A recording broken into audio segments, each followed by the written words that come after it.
Audio Jungle.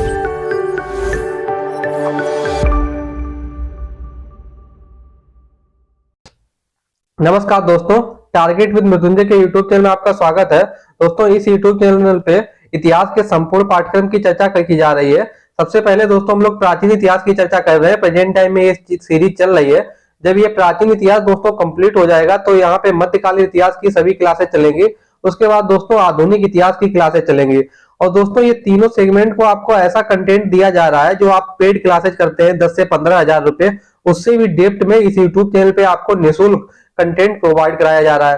दोस्तों इस YouTube channel पे सीरीज तो कई चल रही है, उसी क्रम में दोस्तों एक सीरीज चल रही है इतिहास के 1 लाख प्रश्नों की चर्चा। और ये 1 लाख प्रश्न दोस्तों कैसे चर्चा किए गए हैं, टॉपिक वाइज। तो दोस्तों हम लोग उत्तर वैदिक काल के प्रश्नों पे चर्चा करेंगे। इससे पिछले 2 वीडियो में हम लोग चर्चा कर चुके हैं। और ये प्रश्न दोस्तों कहां से लिए गए हैं, यूथ कंपटीशन टाइम की 1 लाख प्रश्न इसमें दिए हैं इतिहास के।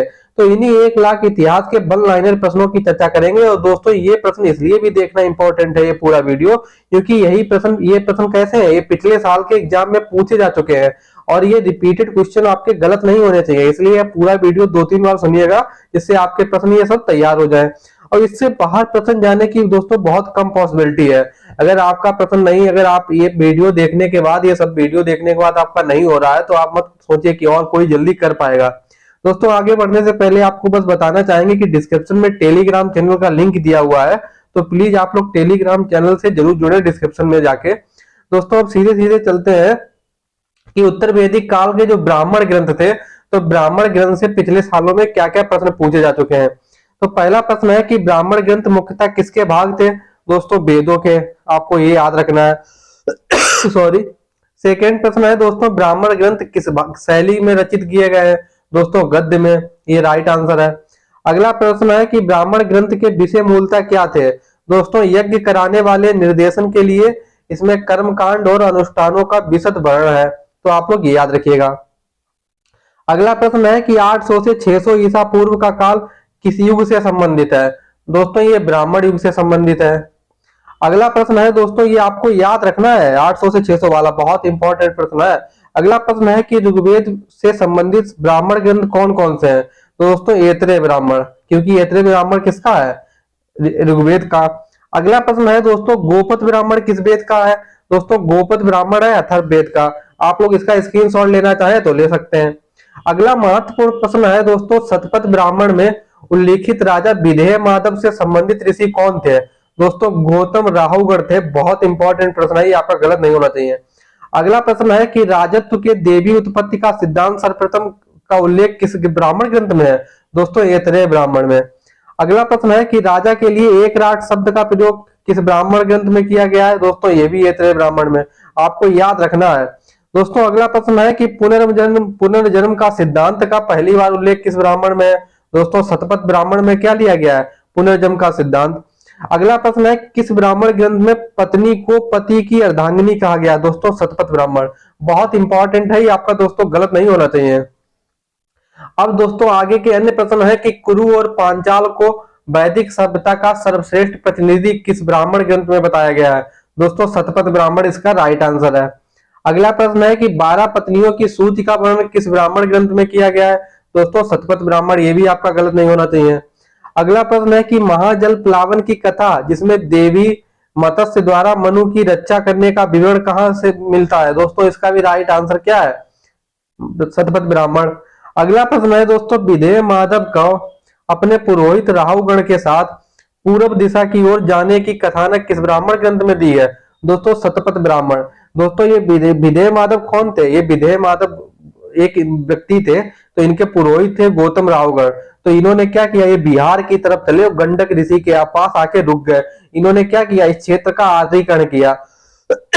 अगला प्रश्न है दोस्तों समुद्र पर्यंत पृथ्वी का शासक एक राट किस ब्राह्मण ग्रंथ का कहा जाता है। दोस्तों ऐतरेय ब्राह्मण, ये भी आपको याद रखना है। अब दोस्तों इस अगला प्रश्न है कि दोस्तों शतपथ ब्राह्मण में किस विषय के संदर्भ में विस्तार से वर्णन किया गया है। दोस्तों धार्मिक कर्मकांड का, यही राइट आंसर है। अगला प्रश्न है कि शतपथ ब्राह्मण का संबंध किस वेद से है। दोस्तों इसका राइट आंसर है यजुर्वेद। अगला प्रश्न दोस्तों है कि वैश्य का लक्ष्य दूसरों को बलि देने वाला, अर्थात बलि का दोस्तों क्या होता है, अनन्य बलिकृत। और दूसरे को द्वारा भोज्य और उपभोग में आने वाला अन्य साध्य बताया गया है। दोस्तों ये भी शतपथ ब्राह्मण का स्टेटमेंट है। अगला प्रश्न है कि कौशिकी ब्राह्मण किस संहिता का ब्राह्मण है? दोस्तों इसका राइट आंसर है ऋग्वेद। अगला प्रश्न है दोस्तों ऐतरेय ब्राह्मण के अनुसार कहाँ के शासक सम्राट की उपाधि धारण करते थे? दोस्तों इसका राइट आंसर है प्राच। अगला प्रश्न है दोस्तों रेवा या नर्मदा नदी का उल्लेख कहाँ मिलता है? दोस्तों ये भी शतपथ ब्राह्मण में है। नर्मदा का उल्लेख कहाँ है? शतपथ ब्राह्मण में। नर्मदा का दूसरा नाम क्या है? रेवा नदी। अगला प्रश्न है कि किस ब्राह्मण ग्रंथ को उसकी विशालता के कारण महाब्राह्मण कहा जाता है? दोस्तों तांडव महाब्राह्मण मैं आपको पिछले वीडियो में भी ये बता चुका हूं। अगर आपको प्रश्न अच्छे लग रहे हैं तो आप इसका स्क्रीनशॉट ले सकते हैं। अगला दोस्तों प्रश्न है कि पुरुष में एक यज्ञ का उल्लेख किस ब्राह्मण ग्रंथ में किया गया है? तो दोस्तों ये शतपथ ब्राह्मण में किया गया है। अगला प्रश्न है कि ब्राह्मण क्या है? तो इसका राइट आंसर है आरण्यक के साथ संलग्न व्याख्याएं जो दर्शन संबंधी प्रश्नों से संबंध है। तो ये राइट आंसर है। अगला दोस्तों प्रश्न है कि ब्राह्मण राजा पर आश्रित है, उसके पार्श्व में नीचे की ओर पीठासीन है, परंतु वह राजा से श्रेष्ठ है। तो ये कहाँ का स्टेटमेंट है? ऐतरेय ब्राह्मण। दोस्तों राजा या राज्य वाला कोई भी प्रश्न आए आप सीधे सीधे आंख बंद करके मार दीजिएगा ऐतरेय ब्राह्मण। अगला प्रश्न है कि समुद्र का वर्णन किस ब्राह्मण ग्रंथ में किया गया है? दोस्तों ये भी ऐतरेय ब्राह्मण में किया गया है। दोस्तों अब शतपथ ब्राह्मण में जो 12 पत्नियों की अभी पिछली स्लाइड में चर्चा की, ये कौन कौन से? पुरोहित थे, सेनानी थे, ग्रामीणी थे, महिषी थे, सूत थे, संग्रहिता थे, भागदूत थे, अच्छा बाप थे, पालागल थे, चहता थे, गोभी कर्तन थे और युवराज थे। दोस्तों ये पालागल पूछा जा चुका है एग्जाम में, अच्छा बाप भी पूछा जा चुका है, संग्रहिता कई बार एग्जाम में पूछा जा चुका है और ये वाले भी पूछे जा चुके हैं। तो आप लोगों के इनको याद रखा जाएगा। एग्जाम में कैसा पूछा जाएगा कि पालागल शब्द निरूपित करता है, पालागल का अर्थ होता है, तो क्या आंसर होगा? विदूषक। इस तरीके से आप लोग याद रखिएगा। पुरोहित किसे कहा जाता था? राजा का प्रमुख सलाहकार। सेनानी सेना का प्रमुख होता था। ग्रामीणी ग्राम का मुखिया होता था। महिषी मुख्य राजा या प्रधानी या पटरानी होती थी। सूत रथ सेना का नायक कहलाता था। संग्रहिता क्या होता था? दोस्तों कोषाध्यक्ष। भागदूत क्या होता था? कर संग्रह करता। अच्छा बाप क्या होता था? पासे के खेल में राजा का सहयोगी एवं आय व्यय का गणनाध्यक्ष। पालागल होता था विदूषक। छता क्या होता था? दोस्तों प्रतिहारी। गोभी कर्तन क्या होता था? जंगल विभाग का प्रधान। इसे गवाध्यक्ष भी कहा जाता था। दोस्तों युवराज क्या होता था? राजकुमार। तो आप लोग इसका स्क्रीनशॉट लेना चाहें तो ले सकते हैं। सॉरी दोस्तों अब हम लोग देखेंगे कि उपनिषद से रिलेटेड पिछले साल में क्या क्या प्रश्न पूछे गए। तो उपनिषद का शाब्दिक अर्थ क्या है? एक बार एग्जाम में तो यही पूछा जा चुका है। इसका अर्थ होता है दोस्तों समीप बैठना। दोस्तों उपनिषद वेदों के अंतिम भाग होते हैं, इसलिए इन्हें कहा जाता है, क्या कहा जाता है? इसका राइट आंसर है वेदांत। वेदों का अंत, वेदों के अंतिम भाग होते हैं इसलिए इन्हें वेदांत कहा जाता है। अगला प्रश्न है उपनिषदों की विषय वस्तु क्या है? दोस्तों सत्य की खोज। अगला प्रश्न है कि उपनिषद दर्शन का संबंध होता है दोस्तों ब्रह्म ज्ञान से। अगला प्रश्न है दोस्तों उपनिषदों का कुल कितनी संख्या है? दोस्तों 108 उपनिषद है। अगला प्रश्न है कि 108 उपनिषदों के में कितने उपनिषदों का विशेष महत्व है? दोस्तों 12 उपनिषद जो है उनका विशेष महत्व है। ये सब भी बहुत इंपॉर्टेंट प्रश्न है, आपके गलत नहीं होने चाहिए। दोस्तों आगे के अन्य जो महत्वपूर्ण प्रश्न है उनकी चर्चा करने से पहले आपको बताना चाहेंगे कि टारगेट विद मृत्युंजय के यूट्यूब चैनल पे हम लोग वैदिक कल्चर के 14 क्लासेज पहले कर चुके हैं और ये वैदिक लिटरेचर के हम लोगों ने पहले क्लासेज किए हैं। तो आपको ये वैदिक लिटरेचर वाले सभी वीडियो देखने बहुत जरूरी है। आप लोग एक बार टारगेट विद मृत्युंजय के यूट्यूब चैनल की प्लेलिस्ट को एक बार जरूर देखें। तो प्लेलिस्ट में जितने भी अभी तक इस यूट्यूब चैनल पे अभी तक जितने भी क्लासेज हुए हैं उनको सभी को फोल्डर वाइज बना दिया गया है। जैसे इतिहास जानने के 38 क्लासेज हो चुके हैं, सिनॉप्सिस या रिसर्च प्रपोजल कैसे बनाए उसका भी अलग से फोल्डर है। तो आप लोग एक बार प्लेलिस्ट जरूर देखिएगा। दोस्तों अगला प्रश्न है कि उपनिषदों के संदर्भ में निम्नलिखित कथन सत्य है। तो पहला स्टेटमेंट है कि उपनिषदों का संकलन पुराणों से पहले किया गया है, बिल्कुल सही स्टेटमेंट है। उपनिषद पुनर्जन्म में विश्वास रखते हैं, ये भी सही है। उपनिषदों में शिक्षाप्रद कथाओं एवं वार्ताओं का समावेश है, ये भी सही है। ब्रह्मा का आविर्भाव एक परम सत्ता के रूप में कब हुआ? दोस्तों उपनिषद काल में। उपनिषदों में दर्शन शास्त्र किस पक्ष पर सबसे अधिक जोर दिया गया है? तो दोस्तों उपनिषदों में दर्शन शास्त्र के किस पक्ष पर सबसे अधिक जोर दिया गया है? ज्ञान पर। ये इसका राइट आंसर है। अगला प्रश्न है कि सत्यकाम जावाल की कथा जो अनव्याही मां होने का के लालचन को चुनौती देती है, इसका राइट आंसर है छांदोग्य उपनिषद। आप लोग ये बहुत इंपॉर्टेंट प्रश्न है, आपका ये गलत नहीं होना चाहिए। सत्यकाम जवाल ये बहुत बार पूछा जा चुका है। अगला प्रश्न है एक में व द्वितीय ब्रह्मम, तो ये सूक्त किस उपनिषद से उल्लेखित है दोस्तों? छांदोग्य उपनिषद से। अगला है कि उद्दालक आरुणी और उनके पुत्र श्वेत केतु के बीच ब्रह्मा एवं आत्मा की अभिन्नता के विषय पर प्रसिद्ध वार्तालाप का वर्णन किस उपनिषद में मिलता है दोस्तों? छांदोग्य उपनिषद में। ये भी बहुत इंपॉर्टेंट प्रश्न है, क्लीन बोल्ड होने वाला। अगला प्रश्न है किस उपनिषद में देवकी पुत्र कृष्ण की घोर अंगिरस के शिष्य के साथ रूप में उल्लेख हुआ है? तो दोस्तों किस उपनिषद में देवकी पुत्र कृष्ण को घोर अंगिरस के शिष्य बताया गया? मतलब देवकी के पुत्र जो कृष्ण थे, इन्हें किस उपनिषद में अंगिरस का शिष्य बताया गया है दोस्तों? छांदोग्य उपनिषद में। दोस्तों अगला प्रश्न है कि उपनिषदों में सबसे पुराना उपनिषद कौन है? छांदोग्य उपनिषद। और किस ग्रंथ को इतिहास पुराण को पंचम वेद भी कहा गया है? मैंने आपको क्लास में बता भी चुका हूं, छांदोग्य उपनिषद। ये भी बहुत इंपॉर्टेंट प्रश्न है दोस्तों, वेरी वेरी इंपॉर्टेंट, कि मोच शब्द का सर्वप्रथम चर्चा किस उपनिषद में की गई है दोस्तों? श्वेतावर उपनिषद में। अगला प्रश्न है किस उपनिषद को शाब्दिक अर्थ सफेद घोड़ा बताया गया है? तो किस उपनिषद का शाब्दिक अर्थ सफेद घोड़ा है दोस्तों? श्वेताश्वर उपनिषद का शाब्दिक अर्थ क्या है? सफेद घोड़ा।